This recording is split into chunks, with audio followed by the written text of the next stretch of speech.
Now we're going to have Pia Maria talking about Agile HR. And the future of work. And the future of work. Can you hear me? Yes, great. Hi, I'm Pia Maria.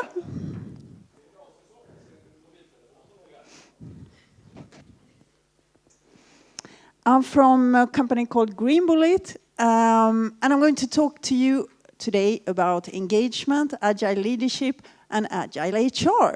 So everything agile outside of IT, because that's our mission in life, is to bring agile to the rest of the organizations.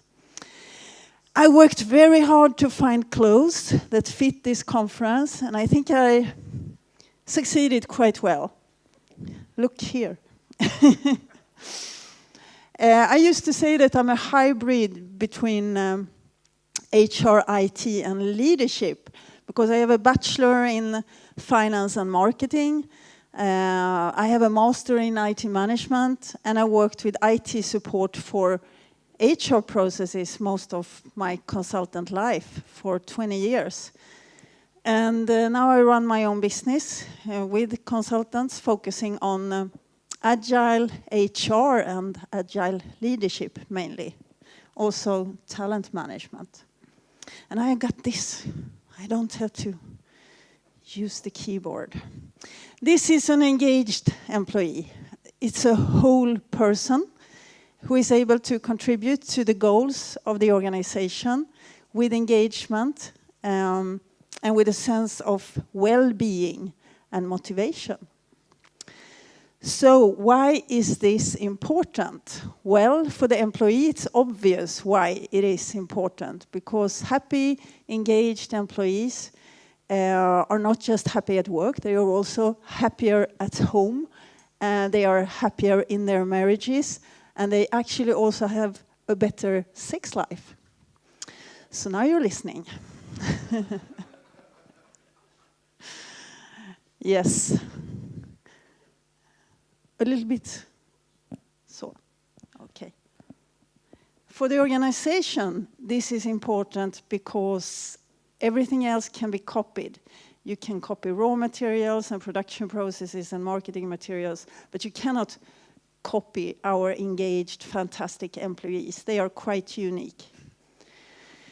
And what happens then when we find intrinsic motivation, because that's the kind of motivation that we talk about in Agile, in people? Well, we trigger a whole lot of stuff and a big chain happening actually.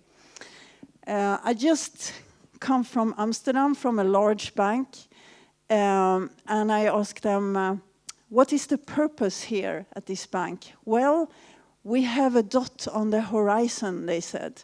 And for 3 days I tried to find out what that dot was. But I couldn't, because there weren't any pictures or metaphors or stories about that dot on the horizon. So, of course, they lacked visualization and the stories about what it looks like when we are there. And that's what they needed to get. The dot was buried somewhere in some presentation that wasn't visible for the people. And basically an invisible dot very far away. And I said, maybe you need to make a dotted line to the dot so that we can see a little bit how to get there. Anyway, the human capital value chain starts with the engaged employee, continues with the happy, satisfied, and loyal customers, which of course makes our company extremely profitable. And only then we can fulfill our purpose or reach the dot on the horizon. When we get profitable, we can also invest a bit more in our employees so that they can continue to produce value to our customers, become even more profitable, and reach our purpose. Because in the future, and I think young people will not be happy with having the purpose to create more shareholder value. That should never be the top purpose for a company, I think.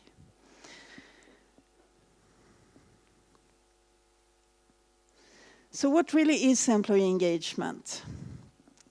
Well, is it about happy employees? Yes, it's about happy employees. Is it about organizational contribution? Yes, it's also about organizational contribution. And you cannot really have one without the other. You need both. And unless we have both, it's not an engaged employee. This is our definition of engagement.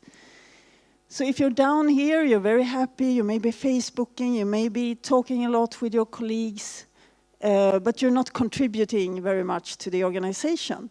And if you're up here, you're one of those crash and burners who work their ass off to produce results, but they're not very happy, they're not feeling good in the organization. So we need both so that we can reach this stage somewhere. And your employees are in different places in the organization, right? The important thing is that we create a direction towards more engagement for everybody. And this is my Bible nowadays. It's this book, Reinventing Organizations, by Frederic Laloux. He understood this thing with engagement. And this is a game-changing book, I would say. Nothing will ever be the same again since he wrote this book. Anybody read it? Yes? A few? Yeah? You have to read it. It's fantastic. I'm going to read something from this book. Many people sense that the way organizations are run today has been stretched to its limits. In survey after survey, business people make it clear that in their view, companies are places of dread and drudgery, not passion or purpose. Organizational disillusionment afflicts government, agencies, non-profits, schools and hospitals just as much. Further, it applies not just to the powerless at the bottom of the hierarchy. Behind a facade of success, many top leaders are tired of the power games and infighting. Despite their desperately overloaded schedules, they feel a vague sense of emptiness. All of us yearn for better ways to work together, for more soulful workplaces where our talents are nurtured and our deepest aspirations are honored.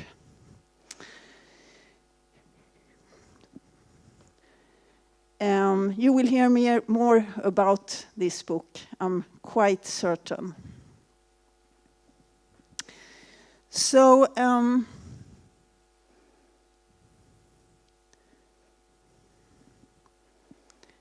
in this book, in the past, he's talking about different paradigms, okay? We've been focusing a lot on power, hierarchy, authority, structures, and roles, right? The leader 10,000 years ago in the red paradigm uses formal power to subdue the people. And the metaphor here is the wolf pack. Examples of red organizations are organized crime, the mafia. The question is, how can I use my power to dominate? I want it, so I take it, and it builds on fear. And then we move towards amber, 4,000 years before Christ. The keywords are order and stability, predictability and conformity. Do and believe as we do, and everything will be all right. And examples of that would be the Catholic Church, the army, and this kind of the caste system, for example.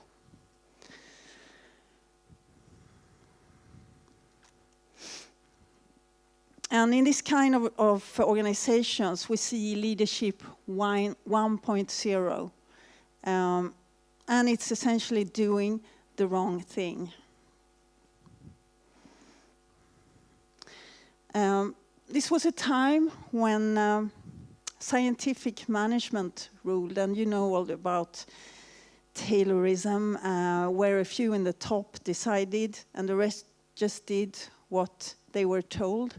And this is what Henry Ford says. Thinking is the hardest work there is, which is probably the reason why so few engage in it. And this was his view of people. It was according to Theory X. We will talk a little bit about Theory X and Theory Y here. It's from McGregor's book from the 1960s. It's called The Human Side of the Enterprise. And if we look at the attitude in Theory X, people in the X paradigm dislike to work. They find it very boring and would like to not work if they could avoid it. But if you have a Y view of people, you realize that people need to work. You feel that under the right circumstances, they really enjoy it. And when it comes to direction and control, X people think that you need to force people or bribe people to make an effort. Whereas in the Y, on the Y side, people will direct themselves towards a target that they think is good and that they accept.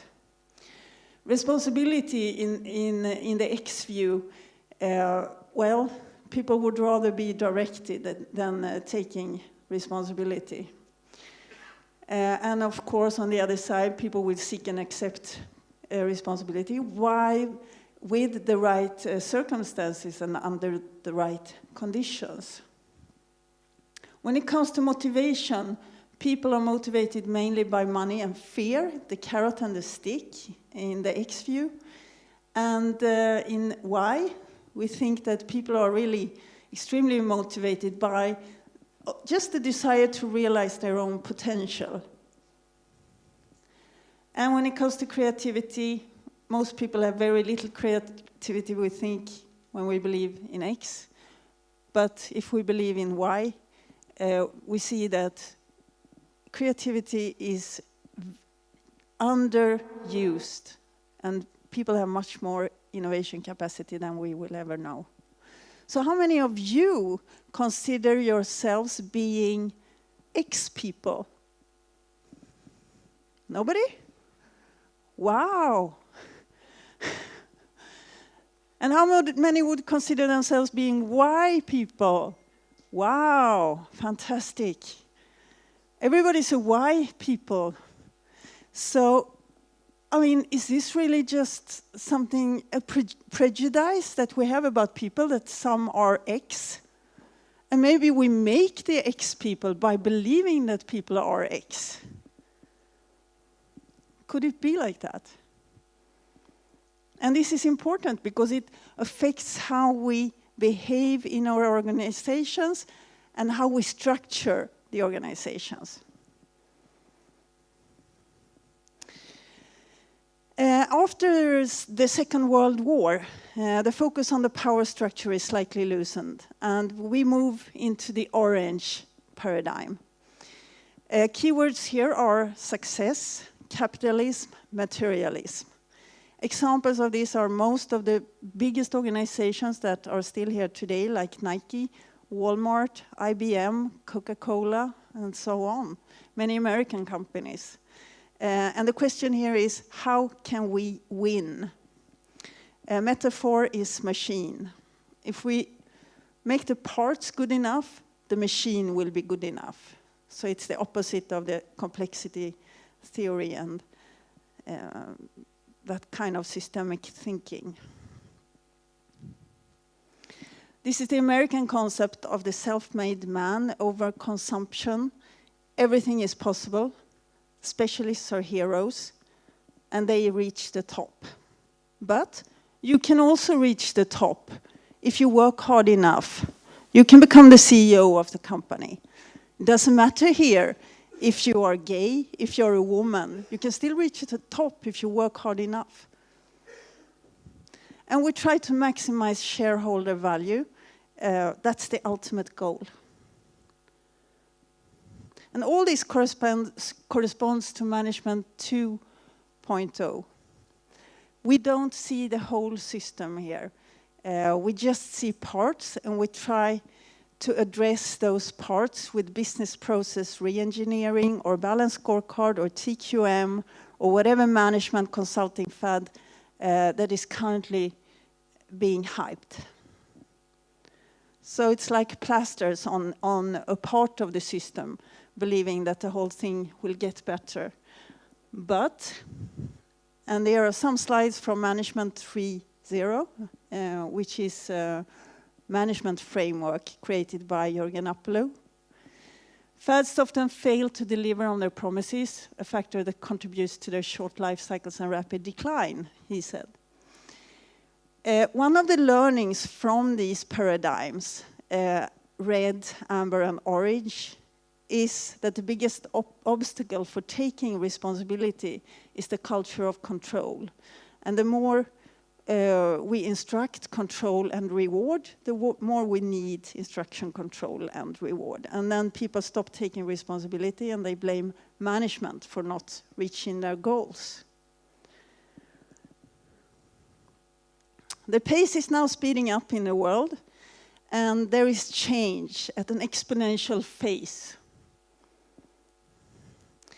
We know less and less about what is going to happen tomorrow, and we need something else.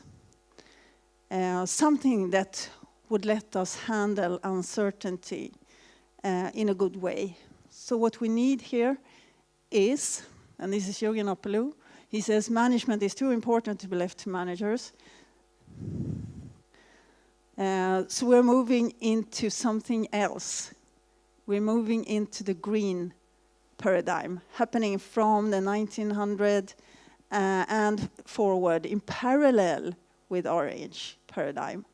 The key words here are consensus, harmony, strong culture, a lot of focus on values that unite the whole company. The metaphor here is the family.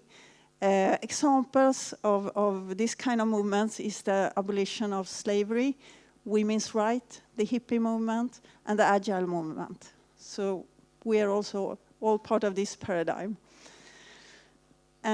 Relationships and people become important, more important than results. And the servant leadership and empathy becomes very important features of leaders here.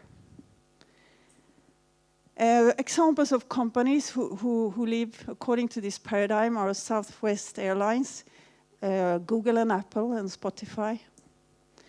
Old HP Way, you should remember, they also had this metaphor. And in Management 3.0, in that reality we understand that it's about network and relationships and people and not about hierarchies, promotions and bonuses. And purpose and intrinsic motivation is how you make people perform, and performance is what we want. Self-organizing teams are what you strive to have. And the workplace is a network. The hierarchy is good at distributing power, but information and communication flows freely in the network. So we need to organize ourselves in a different way with the network as the guiding star. And what Peter Drucker said here was that management is about human being, and it might be the most important factor for us in our organizations. And note that he said management, not managers. So management should be shared by all employees in the whole organization. But there are many problems with Agile adoption still when we try to change. And most of these problems are still management related, right? 53% inability to change organizational culture, 42% general resistance to change, 35% trying to fit Agile elements into a non-Agile framework. So these are the three biggest barriers to the Agile adoption that we want to see in our large companies. Now we take a step into the future. If we try to peer into the crystal ball, I think that organizations, and so does Frederic Laloux, this is the teal organization that he's talking about, they are decentralized networks, self-organizing, autonomous teams where whole people are in focus. And whole people, it means that we drop our masks. We drop our fears when we go to work. We can really just speculate how they will look like and function in the future. The keywords are autonomy, responsibility, and mostly to your team, not to your manager. Teal is today actually in some companies in the world. I don't know if you heard about Buurtzorg, Morningstar, and Patagonia. There are some elements of teal in these organizations. Questions that we need to ask ourselves here are, how can we find a purpose that change and develop us? And when we find that purpose, life and work will be much more integrated. There will be not so much difference between life and work. In HR, we talk about work-life balance. It's like work is here and life is here. So why don't we put some life into work instead? It's like work should be lifeless.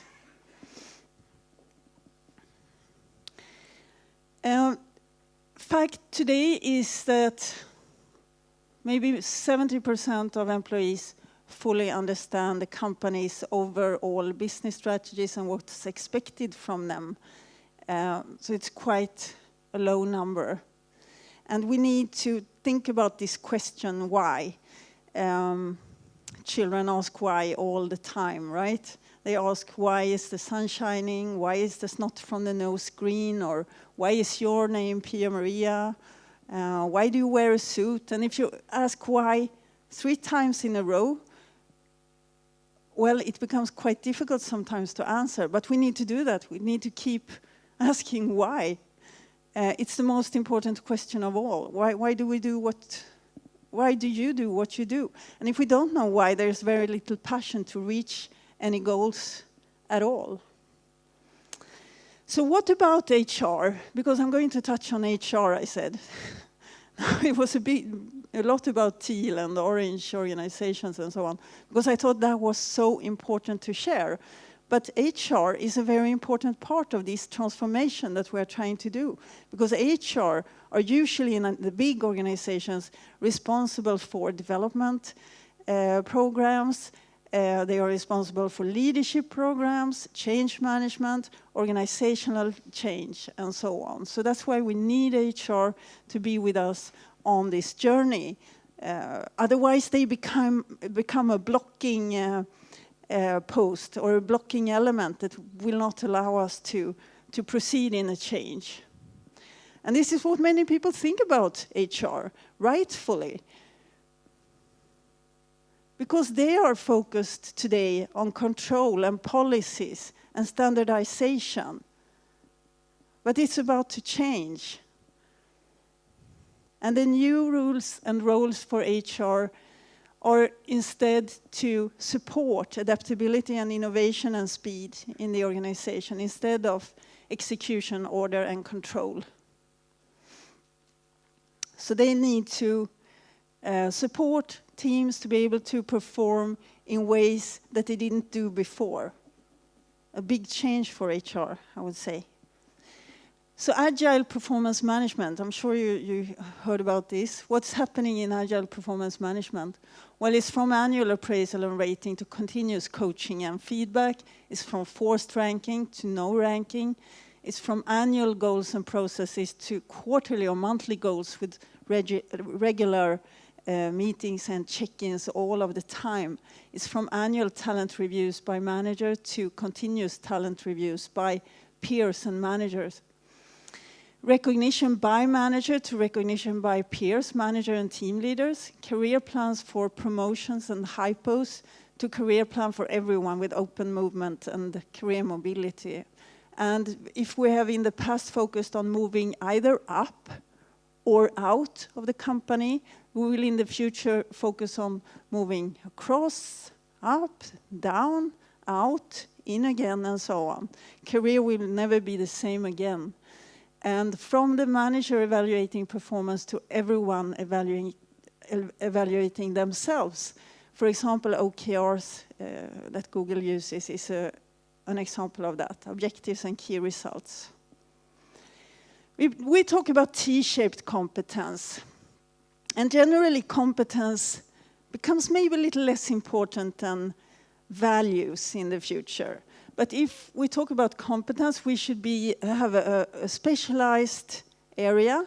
We talk about generalized specialists or specialized generalists in the future. You should have a broad base, general base, and one special area where you are really deep. And then we create these flexible cross-functional teams that can adapt to whatever need there is in the organization. And then we can keep the team stable in a better manner. You should create a culture of continuous improvement and learning, where you learn all the time. And Agile learning is based on the understanding that learning is made or happens in very small chunks, like this lunch and learn example. So the trends in Agile learning, from a couple of days a year to a couple of days a month, days to hours, external supplier to internal coach, one size fits all to on a need basis, from individual to team, from required to demand, from sequential to iterative, from planned to on demand, from general to selective, best practice experimentation. And we learn the most when we do experiments. Here the learning, regardless if we succeed or if we fail, we learn the most when we do experimentation. When we do best practice, we don't learn so much. It's only when we fail to do best practice, but that doesn't happen a great deal of the time. The same when we make mistakes. For the most time, we fail when we make mistakes. But if we succeed making a mistake, then we learn something. In recruitment, the pattern is similar. Instead of evaluating competence, we evaluate values and cultural fit. We use cross-functional teams instead of just HR. We always look for new talent. We use social media instead of job boards and advertisements. We can use a simple and flexible flow with Kanban instead of standardized recruitment processes. It goes from external applied to internal responsibility and from standardization to time-consuming and careful selection, because might be your most important HR process. And this is a Kanban from Spotify, how they visualize the work with recruitment. Job descriptions should not be made for closing people inside. It should be used for standing on, not living in, so that you can use that as a base, not as a limitation. And we don't have to forget to have some fun also. I'm sure they had a lot of fun when they made this poster. What about engagement surveys? You all know these big yearly 100-question surveys. They become much smaller, of course. We work with 3 to 5 questions, instant result, instant action, team responsibility, focus on empowerment. And this is an example from CRISP. They do this every week. They go through these 5 questions, and you could read about that in the magazine Chef not so long ago. They made an article about CRISP's employee surveys. Happiness index looks like this. We can see the trends in happiness when we measure happiness in this way. The last one is compensation and recognition. What is happening here? Instead of salary being the main motivator, salary is a hygiene factor. You pay enough market value, and then you get the question is off the table. Instead of managers giving recognition, everybody is giving recognition. We go from bonus to profit sharing, from budgets and plans to comparisons with previous periods, which is a continuous improvement way of working. So instead of thinking that money is the most important motivator, which is only actually important up to here. This is the Maslow pyramid. I'm sure you recognize that. And then other things will kick in, like modern recognition, like feedback, teamwork, and so on. And at the top here, we are maybe here somewhere. And then we should really motivate with development opportunities. Unexpected rewards. Small rewards, reward publicly, reward behaviors, not just results, reward co-workers, not just subordinates.